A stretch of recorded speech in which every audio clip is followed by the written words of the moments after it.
make sure to like and subscribe because I post videos just like these Monday, Wednesday, and Friday. Now, the first thing you're going to need to look at when you're trying to determine if the stock is a great dividend stock, then you're going to look at the payout ratio. Because if the company doesn't have a low payout ratio, then they're likely not going to be able to increase the dividend by a lot in the years to come, especially if you're looking to hold the company for a very long time, like 10, 20 years, or maybe even forever. The second thing that you're going to need to look at is does the stock have a 3% or higher yield? Now, I normally like to look for stocks in the 3 to 4.5, probably 3.5 as an average yield is what I look at. But if you're more of a person that focuses on how much the growth of the dividend is, like how much the compound annual growth rate is, then you might want to look at a stock with a lower yield and a higher increase of the dividend over like a 5-year period or something. But you're really going to have to do research on does the stock have a high compound annual growth rate, or does it not have a high one? Has it been increasing it for a long time? That's the things you're going to need to research when you're looking into something like that for a great dividend stock.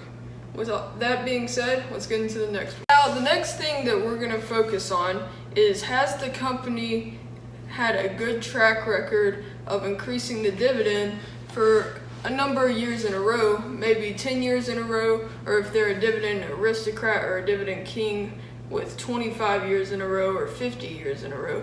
Now, you're going to want to look at those things to see how reliable the company is and how dedicated they are to the dividend, because those are really important things. Now let's get on. So the next thing you're going to want to look for in a great dividend stock is you're going to want to make sure they have a good balance sheet.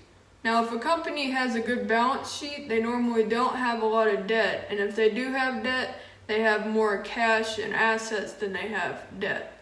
So stocks like that have amazing balance sheets are stocks like Facebook, Google, Amazon, because they have so much cash flow that they can't really invest all of that back into the business, so they just hold on to it. And those stocks normally buy small companies during times like these where companies can't really afford to not go bankrupt.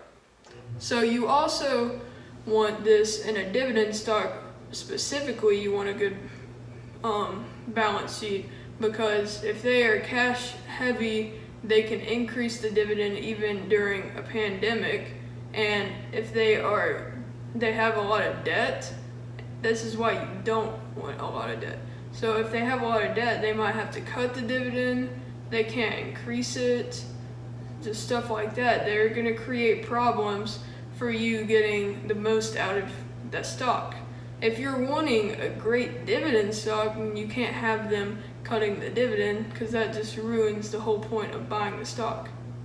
With that being said, let's get into the next point. The next thing you're going to want to look at is if the stock market, which this would never happen, but if the stock market closed for 5 years and you couldn't touch your position at all, couldn't do anything to it, would you be okay with keeping the money in it?